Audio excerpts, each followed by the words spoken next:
Ahora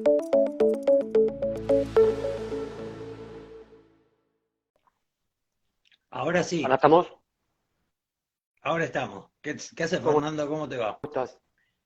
Bueno, se irán uniendo Mientras tanto, ahora de a poquito, ¿no? sí, sí, vamos a esperar a la... Sí, igual todavía faltarían 2 minutitos como Sí, para el horario de la por eso. convocatoria. Vamos a esperar al horario y vamos a dar un poquito más de tiempo Sí, para algún retrasado con el tiempo, digo, sí, ahora, ¿no?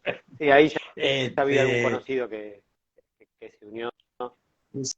sí, yo también he visto algunos que se han unido, sí. Este, bueno, ¿cómo andás vos, Fernando? ¿Bien? Bien, bien. Ah, Bien, ya terminando la semana, por está suerte. bien. Bueno, este, ya es un logro, una Es un semana montón, más que sí, no. es un montón para los tiempos que corren. Acá, viste, cuento como es de remar en dulce de leche, bueno, una semana es un Sí, montón, sí, realmente. sí. Así que, bueno, vamos para adelante. Ah, mira, ahí hay una paciente mía que siempre viene con sus múltiples hijos a las consultas. ¿Ah, Ya veo sí? que, sí, sí, sí, ya veo que se unió. Así que bueno, va a estar concurrido esto, si se conecta cada uno de sus Se- hijos. 79 no es la cantidad de hijos que tiene, supongo que Sí, es sí, esa, pero sí, sí, digo, es eso. pero 79 no es la cantidad de hijos Sí, que sí, sí. tiene, ¿no? No, no, es la mitad de esa. Por eso. Está bien. Bueno, mejor, sí. Aparte, ha tenido bastante buena recepción en las redes. Y es que es un tema Este, prevalente en el consultorio, eh, y cada vez más claro, y cada vez lo va a hacer más. el tema, por eso, el tema es instalarlo, no en el consultorio del hepatitis, sino Claro, instalarlo como que es un problema sí, y que hay que estar atento.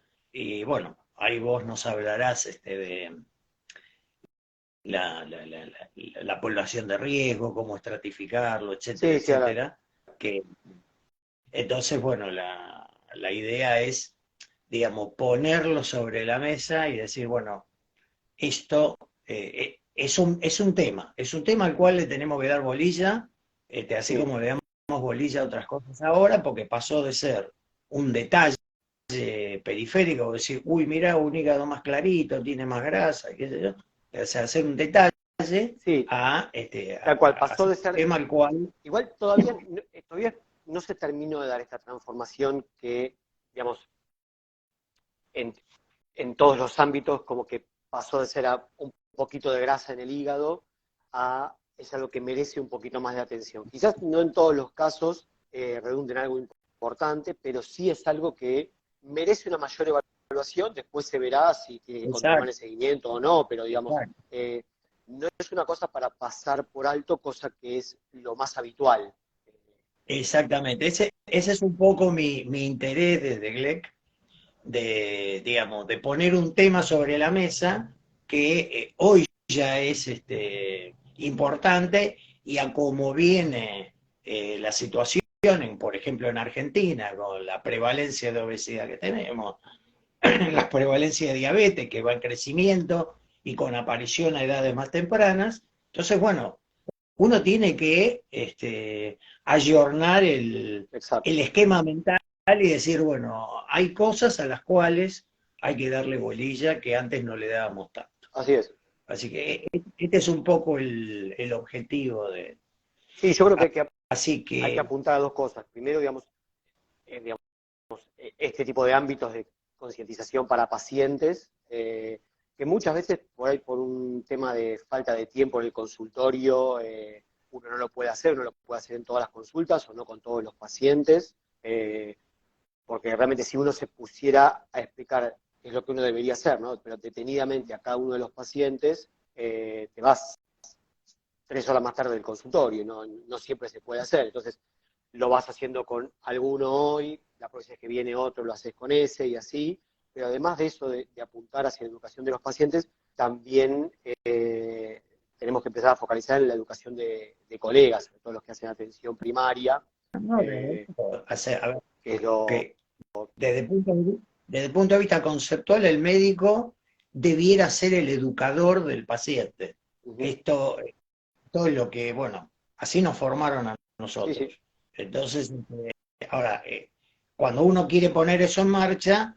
no es tan sencillo. Entonces, como hay posibilidades restringidas en el ámbito asistencial, entonces tenemos que ampliar los ámbitos en los cuales se trata de poner sobre la mesa una problemática, y así como es esta, muchas otras más. Pero ahora, bueno, nuestro foco hoy, sí, ahora, es el brazo.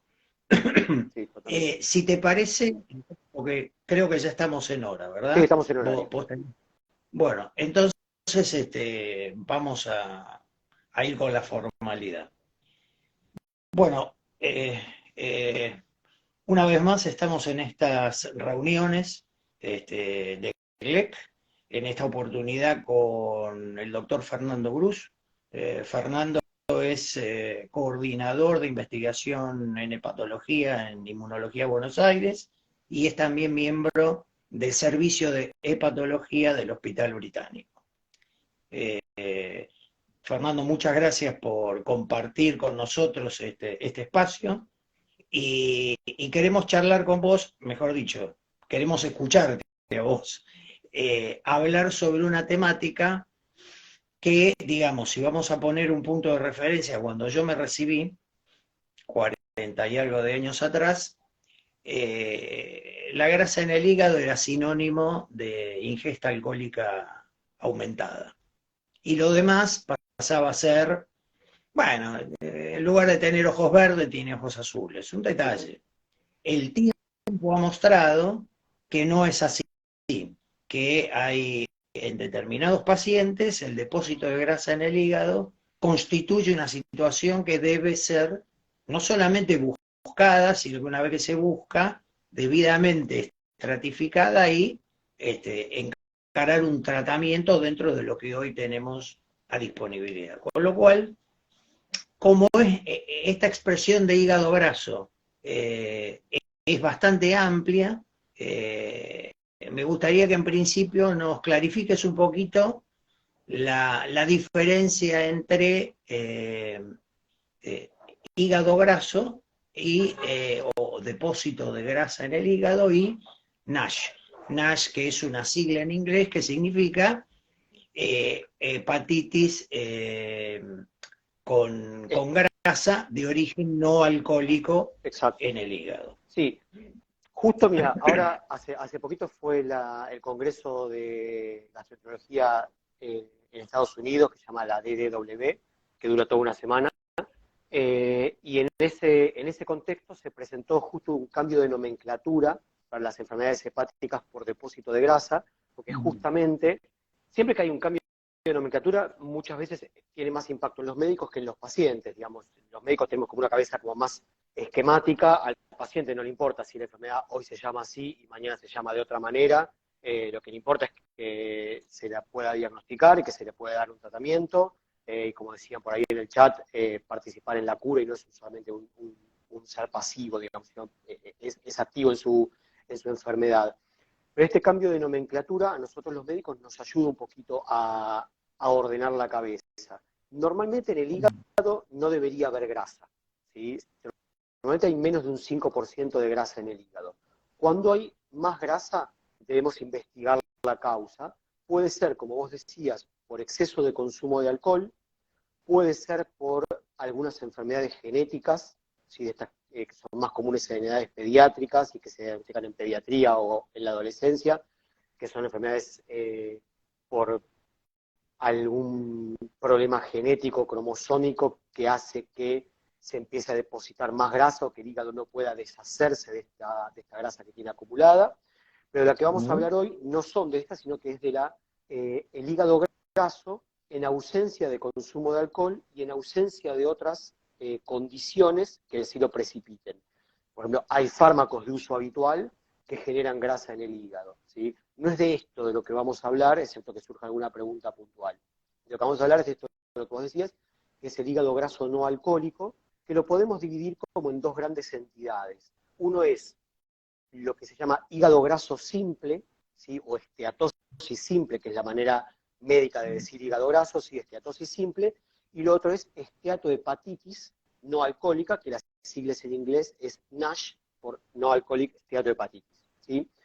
La esteatosis, la grasa en el hígado, la esteatosis simple es, como su nombre indica, es solamente grasa en el hígado y a nivel microscópico no hay otros cambios. La esteatohepatitis es una entidad completamente diferente, ¿sí? Muchísimo más agresiva, evolutiva y que lleva a grandes problemas de salud. Además de tener grasa en el hígado, lleva a inflamación, pero no inflamación de cuando viene y dicen me siento inflamado, o sea, no es algo que el paciente pueda percibir.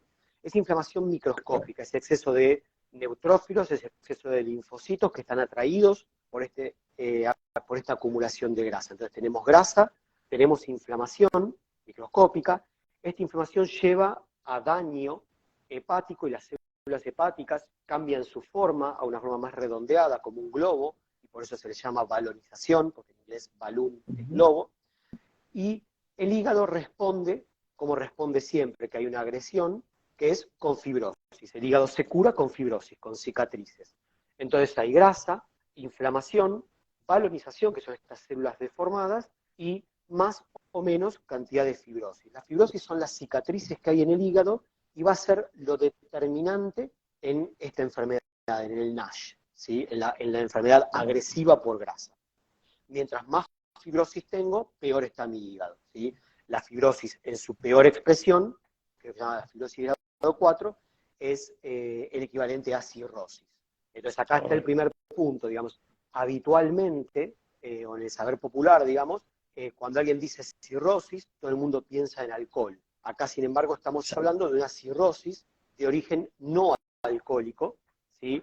Y de paso aclaro que hay chiquitos de 2 años que tienen cirrosis y no han probado una gota de alcohol.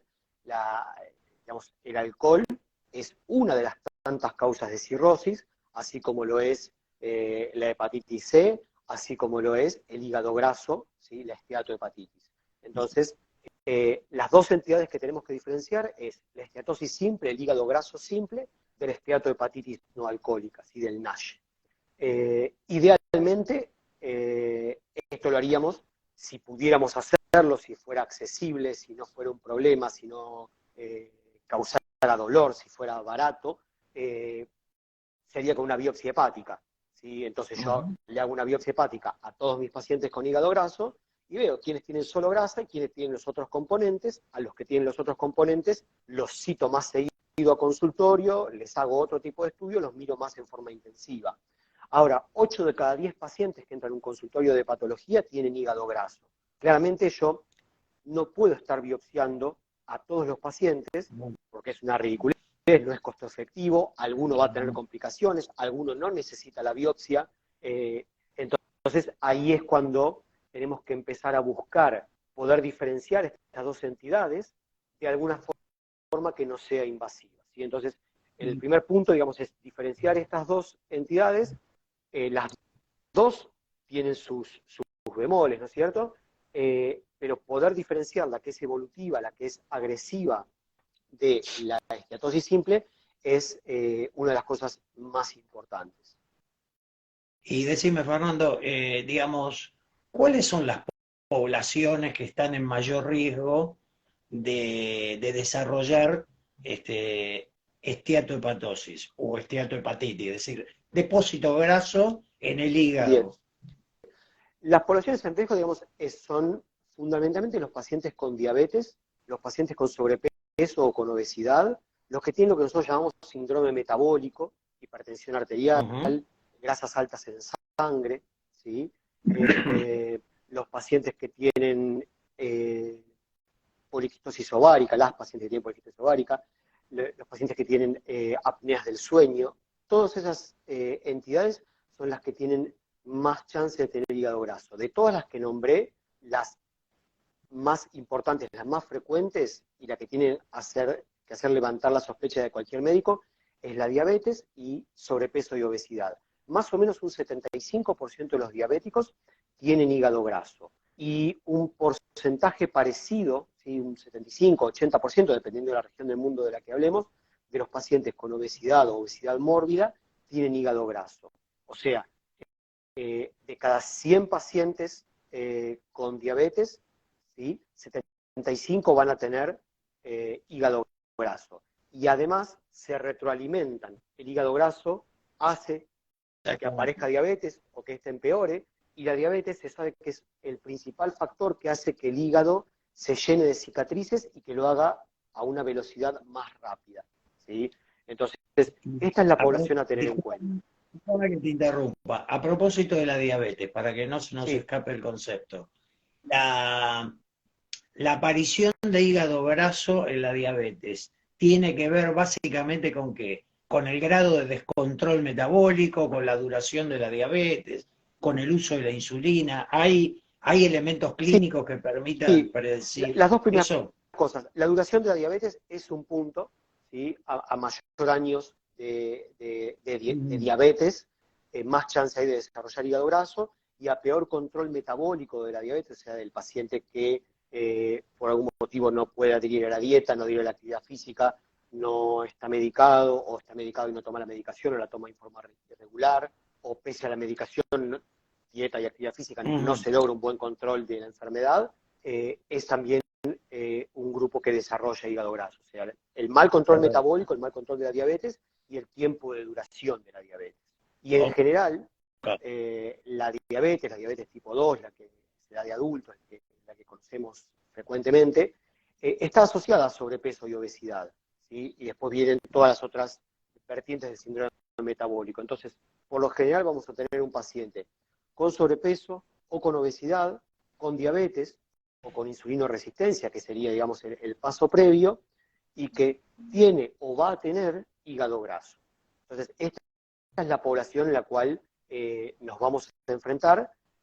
Por otro lado, es una población que está creciendo cada vez más, digamos, la epidemia de lo que es la obesidad, la diabetes y todos los componentes del síndrome metabólico es cada vez más frecuente, o sea, cada vez comemos peor y cada vez nos movemos menos,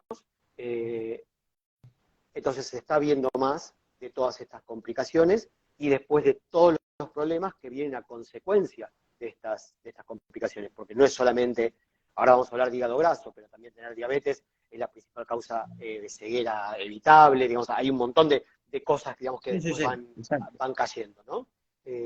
Correcto. Entonces, esta sería la población a tener en cuenta. ¿Cómo se encararía o cómo debiera encararse el estudio de estos pacientes? Bueno, llega a tu consultorio un paciente diabético con obesidad, digamos un índice de masa corporal 32, no demasiado obeso, y bueno, entonces frente a ese paciente, ¿cuál es un poco la forma de estudiarlo? Pensando en el hígado graso y de alguna manera poder estratificar si pertenece a un hígado graso simple, si tiene NASH y cómo seguir a esos dos grupos. Bien, como digamos, unido digamos por ahí a lo que decía antes, como no puedo biopsiar a todos los pacientes, se empezaron a desarrollar algunas otras herramientas. A los médicos, si algo que nos encanta es predecir el futuro, sobre todo el futuro ajeno, ¿sí? Entonces sí, nos fascina decirle a alguien, tenés 37% de chance de que te pase tal cosa. Entonces se empezaron a elaborar algunos test que son los que se hacen habitualmente en consultorio, con los estudios habituales de sangre, ¿sí? Con hepatograma, recuento de plaquetas, se puede mirar también la albúmina, digamos, con distintos valores de laboratorio que se piden en la primera consulta que el paciente llega al hepatólogo, o a veces ya los trae hechos por su médico clínico, por su gastro, por lo que sea, en función de eso tratamos de elaborar y de sacar un score para ver si este paciente tiene más chance de tener riesgo de NASH o tiene menos chance. Y al paciente que tiene más chance de tener el riesgo de NASH es al paciente que por ahí le hacemos algunos otros estudios más complejos y quizás termina en una biopsia hepática. Entonces, ¿cómo estratificamos el riesgo?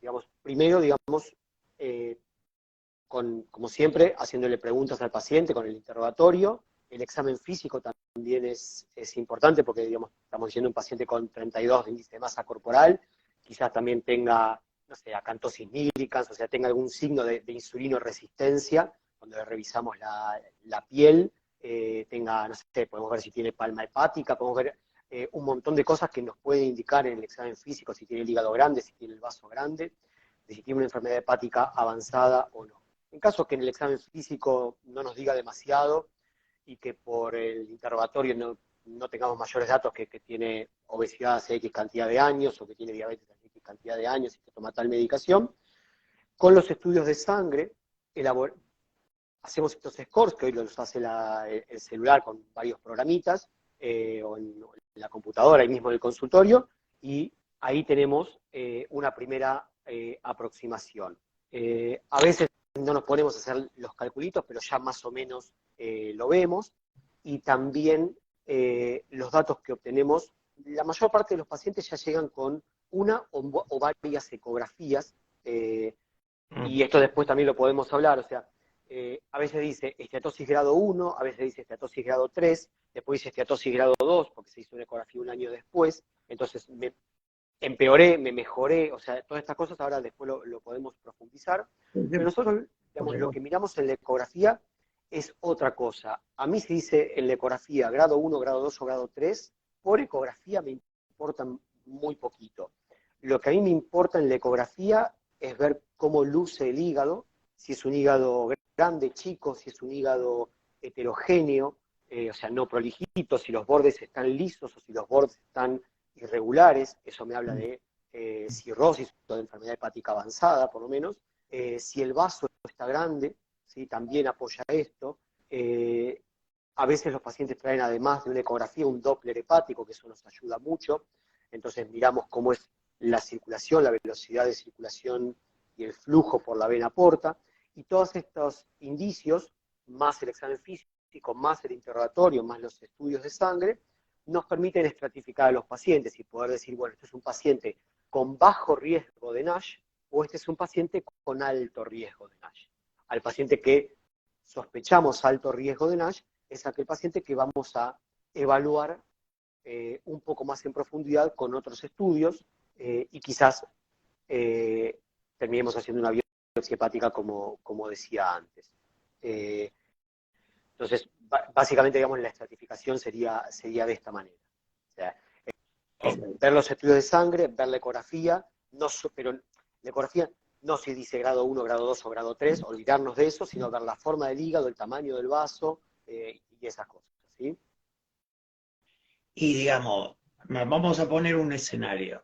Paciente con bajo riesgo de NASH.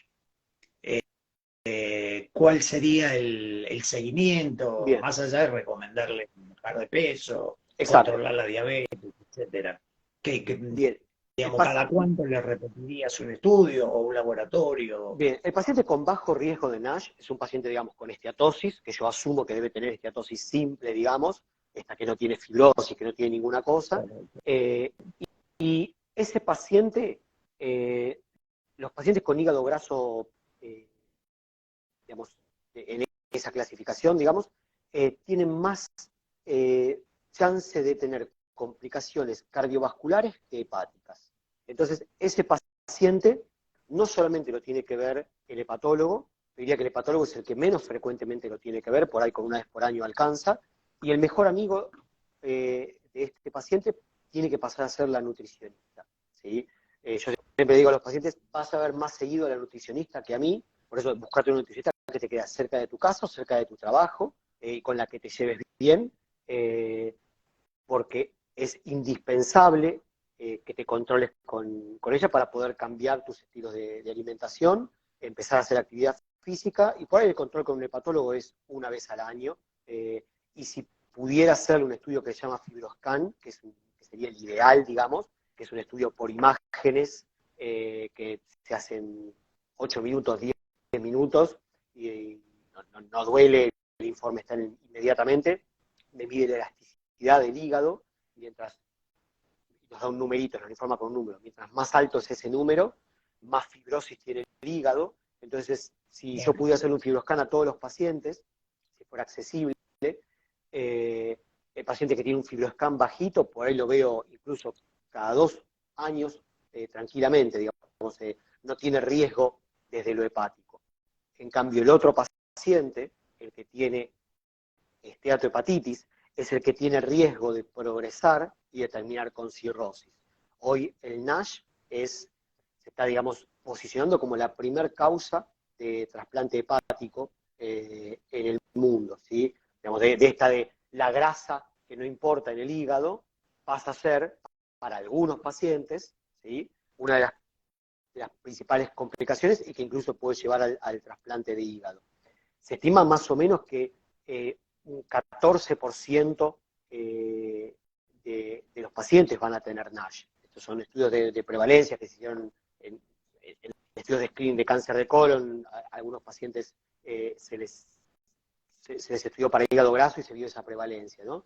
Es un número muy alto, ¿sí? Y es una de los principales gaps que hay hoy en la medicina, porque es un problema de salud creciente y para el cual no tenemos hoy en día un tratamiento efectivo. O sea, esto de tomar esta pastillita o inyectate esto durante tanto tiempo y este problema se terminó, o lo vamos a poder hacer crónico, ¿sí?, como la diabetes, la hipertensión, el asma, el hipotiroidismo, y no vas a tener grandes problemas. Esto todavía para el NASH no está, ¿sí? Entonces, cuando estratificamos el riesgo y el paciente que nos da de bajo riesgo, el hepatólogo un poco que sale de la escena, y ese paciente es un paciente con síndrome metabólico, que tendrá que ver a un buen clínico, a un buen cardiólogo, y a una muy buena nutricionista.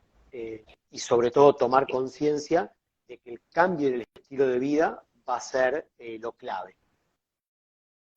Uno podría decir, Fernando, que el paciente que tiene una esteatohepatosis benigna o simple, ¿eso constituye un factor de riesgo para enfermedad coronaria? Sí. Mientras esté así. Sí. El hígado graso, digamos, si yo tengo que pensar de qué se muere un paciente con esteatosis simple, ¿sí? Se muere primero de causas cardiovasculares, después de tumores extrahepáticos y después de complicaciones hepáticas, ¿sí? Como el hígado graso, como decía antes, está muy relacionado a la obesidad y la diabetes son enfermedades que son proinflamatorias. Entonces, sí, tienen más chance de generar tumores en diferentes partes, ¿sí? Particularmente hay una prevalencia mayor de cáncer de colon en los pacientes con hígado graso. Entonces, este paciente probablemente tenga muchísimo más riesgo de enfermedad cardiovascular que de una complicación hepática.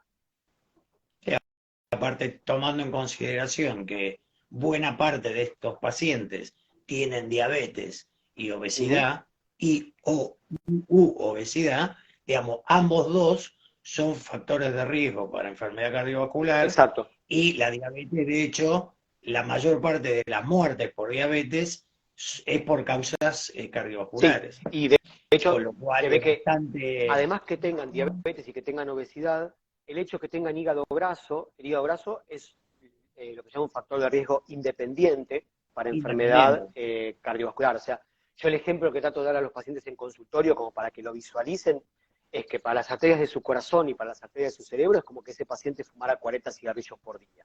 ¿Sí? O sea, como porque el riesgo, digamos, el tabaquismo y la enfermedad cardiovascular está como, digamos, más visualizada, más visibilizada. Sí, entonces yo trato de compararlo con eso porque realmente es así. Entonces, el paciente que tiene solo hígado graso es un paciente que hay que mirarlo mucho desde el punto de vista cardiovascular, hacer ecocardiogramas, lo tiene que ver un cardiólogo. ¿Sí? Es un paciente que tiene que tener un seguimiento con un buen clínico, con un cardiólogo, y el hepatólogo probablemente una vez por año para asegurarme, una vez cada 2 años, para asegurarme que lo que yo evalué, que era de bajo riesgo, sigue siendo de bajo riesgo, porque los pacientes cambian, los factores de riesgo van cambiando. No es lo mismo si ese paciente está solo con su enfermedad por grasa, que si además después injerta otra enfermedad en el hígado por algún motivo, entonces pedir serologías para hepatitis y después vacunar a los pacientes también pasa a ser importante. En la Argentina tenemos poca cultura de vacunación y que un hepatólogo a veces tenga que indicar vacunas y decir que fallaron muchos sistemas previamente, porque en general el paciente no va al hepatólogo primero, digamos, siempre lo vio un clínico antes, siempre lo vio alguien antes. Si llegamos a distancia de que el hepatólogo le tenga que pedir una serología y lo tenga que vacunar, es que tenemos poca cultura de vacunas, ¿no? Entonces ese paciente es prevenir otras enfermedades hepáticas, desaconsejar el consumo de alcohol y que se haga amigo de una nutri, de un clínico y de un cardiólogo, que son los que lo van a ayudar en su seguimiento. Perfecto. Y ahora entonces vamos al grupo más complejo, que es el NASH. Bien. Ahí, ¿cómo enfocarías el seguimiento y los controles de un paciente que tiene NASH? Bien. Un paciente que tiene NASH, cuando yo lo evalué, lo estratifiqué, supuse que tenía alto riesgo de NASH, alto riesgo de fibrosis avanzada. Tengo que ir a corroborar si esto es así. Entonces esto lo puedo hacer con FibroScan o con biopsia hepática, ¿sí? Y una vez que ya esto lo tengo determinado, ahí viene el otro problema. Listo, ya lo estratifiqué, ya vi el riesgo que tiene NASH, tiene fibrosis grado 2, fibrosis grado 3. ¿Qué hago con este paciente? ¿Sí? ¿Cómo lo sigo? ¿Qué tratamiento le doy? Hoy no hay ningún tratamiento probado ni aprobado para el NASH, por lo menos en nuestro país. Hace poquito, o está en vías de aprobación, uno que se llama ácido beticólico por la FDA, creo que ya se aprobó, o estaba en vías de eso, pero en nuestro país no hay ningún tratamiento que yo le pueda prescribir a un paciente, toma esto que te vas a curar de tu NASH, eso no existe. Lo que hay que hacer es lo mismo que para el otro grupo, o sea, los cambios en el estilo de vida, pero acá ya bastante más enfáticamente, ¿sí? Un paciente con obesidad o sobrepeso, si baja entre un 7 a 10% de su peso corporal inicial, salió de la jaula de los leones, ¿sí? Salió del lugar riesgoso, ¿sí? Y después tengo algunos tratamientos farmacológicos para ofrecer, si por ejemplo tengo una biopsia hepática del paciente, en algunas circunstancias se puede ofrecer vitamina E, te pueden dar fármacos semaglutide o fármacos similares.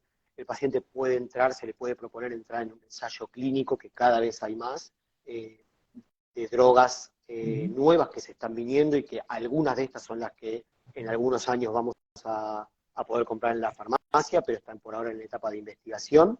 Y otra posibilidad es, que no hay que descartar, es al paciente con NASH que no tiene cirrosis, que no tiene hipertensión portal, que tiene sobrepeso, que tiene obesidad, poder recomendar una cirugía bariátrica, que tiene un alto impacto en la mejoría del hígado graso, ¿sí? Entonces, estas serían las cascadas de posibilidades. Si no me quiero meter en lo que es la cirugía, cambios en el estilo de vida seguro, cambiar el tipo de dieta, el tipo de alimentación que tenemos, lo tiene que ver una nutricionista, y dentro de lo posible, digamos, hay como siempre en lo que es salud, hay distintas formaciones de nutricionistas, distintas formaciones de patólogos, distintas formaciones de gastroenterólogos. La nutricionista tiene que saber y tiene que estar al tanto de lo que son las enfermedades hepáticas y de qué tipo de dieta indicar, digamos. Cualquier persona puede googlear cuál es la mejor dieta para el hígado graso, van a salir un montón de cosas. La dieta ideal es la dieta que tiene un perfil antiinflamatorio, es lo que se conoce como la dieta mediterránea, que nosotros no la podemos hacer porque no vivimos en el Mediterráneo, pero es una dieta con patrón o con perfil mediterráneo, que es básicamente tratar de sacar todos los ultraprocesados, todo lo que ya viene en paquetes listos para usar, con mucha cosa industrializada, y tratar de incorporar más frutas, más verduras, cambiar el aceite por el aceite de oliva, todo ese tipo de más pescados que carnes rojas, o sea, de todo esto, digamos, lo va a dar el nutricionista en forma individualizada, digamos. No pretendo yo acá dar esto. De ese tema hay, digamos, los cardiólogos conocemos bastante porque hay mucha bibliografía publicada ya hace bastantes años en el impacto de la dieta mediterránea en la mejoría del pronóstico de la enfermedad coronaria. Y acá estamos hablando, digamos, Es lo de mismo. distintas flores en el mismo jardín. Exactamente. Y, Otra cosa, y sí, discúlpame, te quiero hacer un comentario de Pato Portela que dice, soy nutricionista, casi podría afirmar que el 99% de los pacientes que recibo con hígado graso nunca han visitado al hepatólogo. Dice, los médicos clínicos estratifican el riesgo de NASH o, me perdí, o corresponde o, derivar. o corresponde Bueno, derivar. aquí comienza la sección que se llama Llevando agua para mi molino, entonces yo diría corresponde derivar. Yo no sé si todos los clínicos hacen los scores, desconozco, pero es verdad que muchos pacientes, digamos, mismo el ecografista dice, tenés hígado graso, anda una nutricionista o el gastroenterólogo o el clínico y no pasan por el hepatólogo. Lo ideal sería que una visita al hepatólogo por lo menos hagan para poder estratificar el riesgo. Si el clínico ya lo hizo, mejor, pero la verdad es que no sé si todos los clínicos lo hacen. Bueno, a mí particularmente me gusta la docencia y muchas veces doy charlas para clínicos, médicos de familia sobre este tema y trato de enfatizar esto. Pero si yo tengo poco tiempo entre paciente y paciente, entiendo que un clínico también, y además de ver al paciente con hígado graso, tiene que ver al paciente de problemas en tiroides y con problemas en el riñón, y la señora que salió de alta por una neumonía, y la que viene por la receta, por la quinta vez que se le perdió, que se le venció la orden. Entonces, la realidad es que con el sistema nuestro de salud tan fragmentado y tan quebrado, que nos obliga, digamos, a por ahí en una hora de consultorio ver demasiados pacientes, casi me arriesgaría a decir que la mayor parte de los clínicos no deben estratificar bien el riesgo, sea o por desconocimiento o por falta de tiempo. Entonces, Sí, yo diría que una visita al hepatólogo corresponde. yo siguiendo con el comentario de Pato Portela, yo diría lo siguiente. Yo puedo entender que no tenga tiempo para explicar algunas cosas y para, digamos, entrar mucho en detalle de estratificar él. Pero si tiene un paciente que tiene todos estos condicionantes que favorecen el desarrollo, bueno, con una interconsulta al hepatólogo o al gastroenterólogo, pero digamos, a alguien que esté enfocado en ese tema, bueno, me parece que, y yo creo que es más un tema de no tenerlo presente, así como Sí, cuando uno tiene un paciente fumador, hipertenso, diabético, bueno, vamos a evaluar el estatus coronario de este paciente, porque, digamos, tiene varias fichas compradas.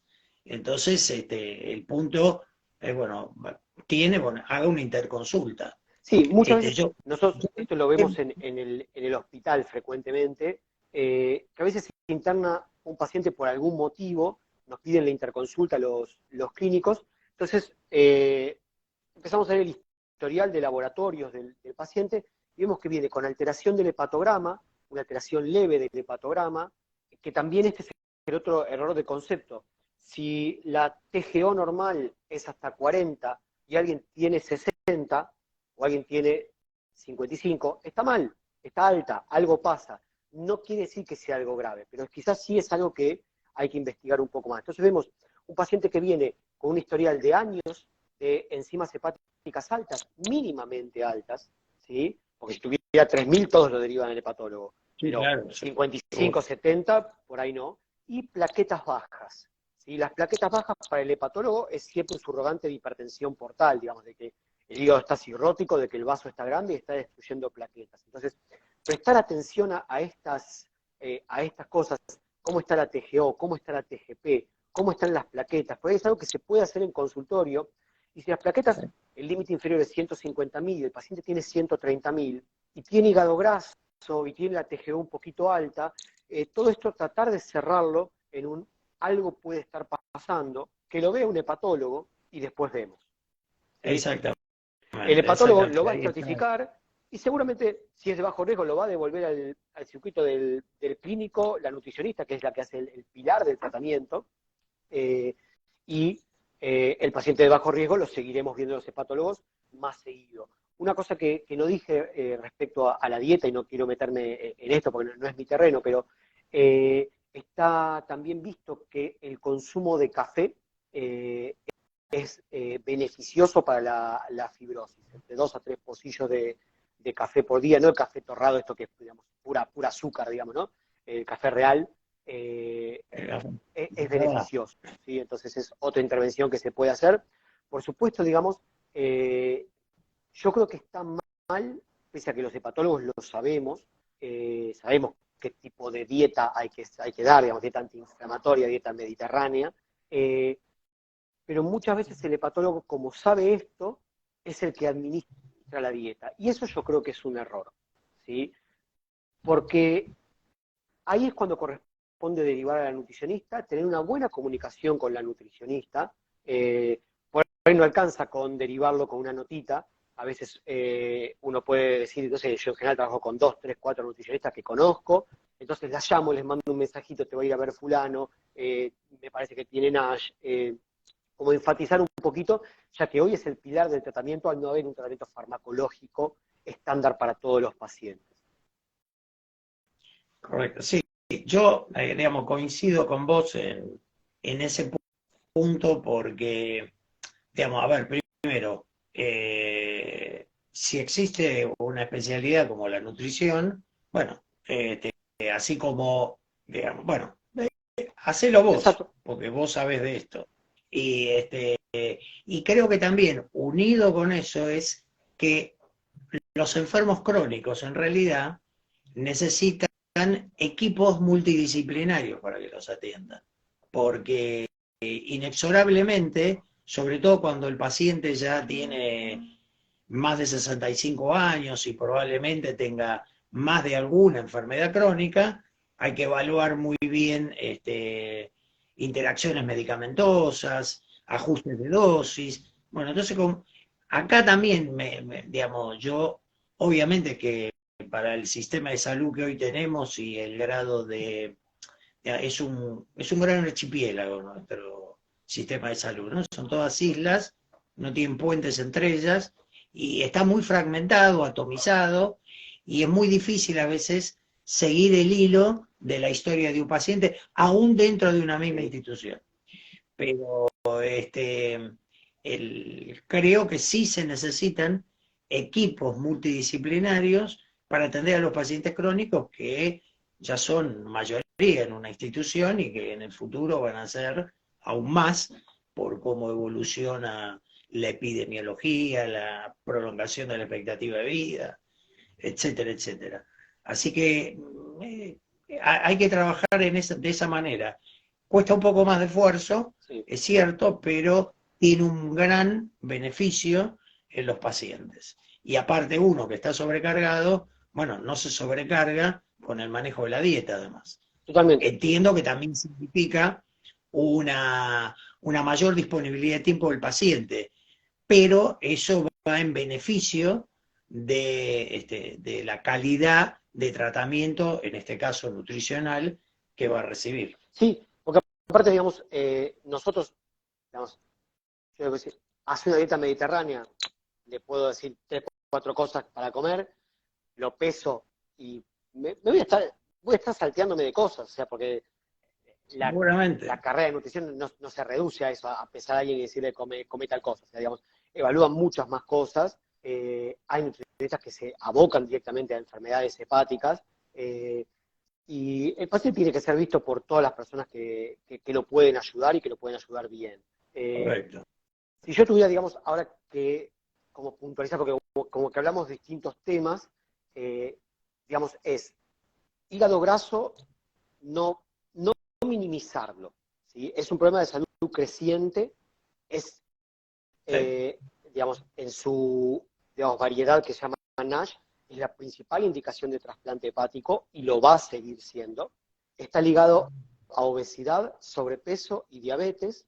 Cualquier médico que ve un paciente con estas tres entidades, sobrepeso, obesidad y diabetes, debe buscar hígado graso, ¿sí? O sea, así como yo recibo un paciente que tiene hígado graso y también tiene diabetes, cuando el diabetólogo diagnostica diabetes o le llega un paciente derivado por diagnóstico de diabetes y lo tiene que seguir, también debería pedir una eco como primer estudio, como estudio más sencillo para pedir, buscando hígado graso. O sea, hay que ir a buscarlo en algunos grupos de riesgo, ¿sí?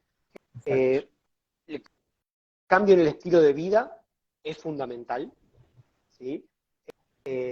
Poder ver a un hepatólogo al menos una vez por el diagnóstico de hígado graso es importante justamente para esto que decíamos de estratificar el riesgo, quién puede tener esteatosis simple, quién puede tener NASH. Y una vez que tengo a alguien con NASH, el hepatólogo ahí va a hacer un seguimiento bastante más intensivo, porque el NASH puede desembocar en cirrosis, puede desembocar en cáncer de hígado aún sin cirrosis, el NASH puede desembocar en insuficiencia renal, puede desembocar en todo el espectro del problema cardiovascular, y es un paciente que hay que mirar muy de cerca. Se estima más o menos, nosotros hablamos de fibrosis, que son las cicatrices que hay en el hígado, que va desde sin cicatrices, grado 0, a cirrosis, que es grado 4. ¿Sí? Más o menos lo que se estima es que cada 7 años un paciente sube un estadio de fibrosis, ¿sí?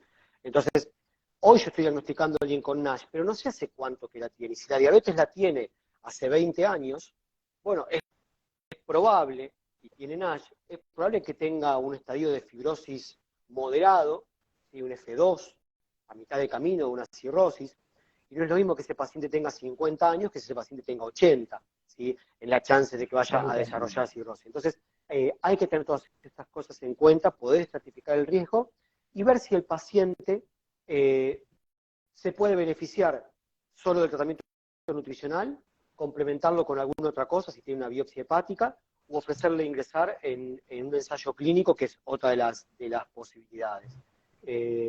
Antes, con biopsia hepática y determinados scores dentro de la biopsia, se daba vitamina E como medicación para el hígado graso con determinadas características, que había demostrado utilidad y se sigue utilizando, pero también hay algunos warnings con esto, hay algunas advertencias con esto, mayor chance de ciertos tumores, etcétera. Entonces, nada, indicarlo con cuidado y esos pacientes tienen que estar evaluados más rigurosamente, digamos. De acuerdo. Es un problema creciente que no hay que minimizar, digamos. Digamos, estamos totalmente de acuerdo, por ello convinimos en que un buen título para esta charla es el hígado graso no es solamente grasa en el hígado. Exacto. Sino que hay que darle la jerarquía que tiene y comenzar a ponerlo en la cabeza de los médicos y de los pacientes también, que de pronto, que como no está muy interiorizado, y hoy, dada el gran acceso a internet y a redes sociales, etcétera, muchas veces el paciente va con planteos hacia el médico, leí tal cosa, leí tal otra. Bueno, uno tiene que escuchar y tiene que darle la relevancia que considera que tiene. A veces, digamos, hay una lectura inadecuada de los datos que recogió de las redes, y en otras oportunidades es un buen punto para que uno diga, ah, bueno, sí, esto me parece que es conducente y vamos para adelante. Totalmente. Y así de hecho, que una de las personas en el chat ponía al principio, en función de lo que estábamos hablando nosotros más un poco informalmente, antes de darle inicio formal a la charla, ponía, no estoy de acuerdo, el paciente no es un ser pasivo en esto. No, totalmente, no lo es, no lo tiene que ser activo, es su salud, entonces que sea activo en esto es esencial. Y si el paciente sabe que tiene grasa en el hígado y nadie lo derivó nunca a un hepatólogo, pedir, quiero ver un hepatólogo, si por su sistema de cobertura de salud tiene la posibilidad, sacar directamente un turno, si no necesita pasar antes por otro especialista, y ser evaluado por un hepatólogo. Sí. Ser, digamos, ser activo en su salud. Exactamente. En este tema, digamos, en el tema en general de las enfermedades crónicas, uno debe ser proactivo.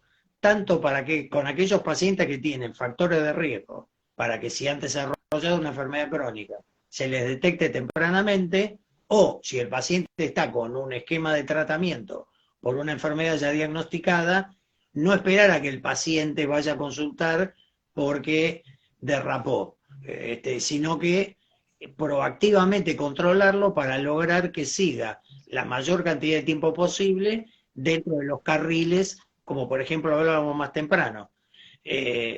Paciente que tiene un mal control metabólico, un diabético con mal control metabólico, tiene más chances de desarrollar hígado graso independientemente de la duración de su diabetes.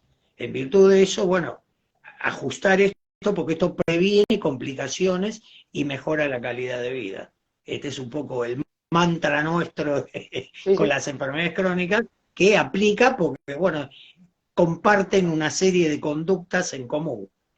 Y digamos, uno tiene que considerar al hígado graso, no sé si vos coincidirás con esta postura, también como, de alguna manera, como una enfermedad crónica, sí, porque tiene su patrón de comportamiento y necesita intervención y seguimiento. Sí, lo es.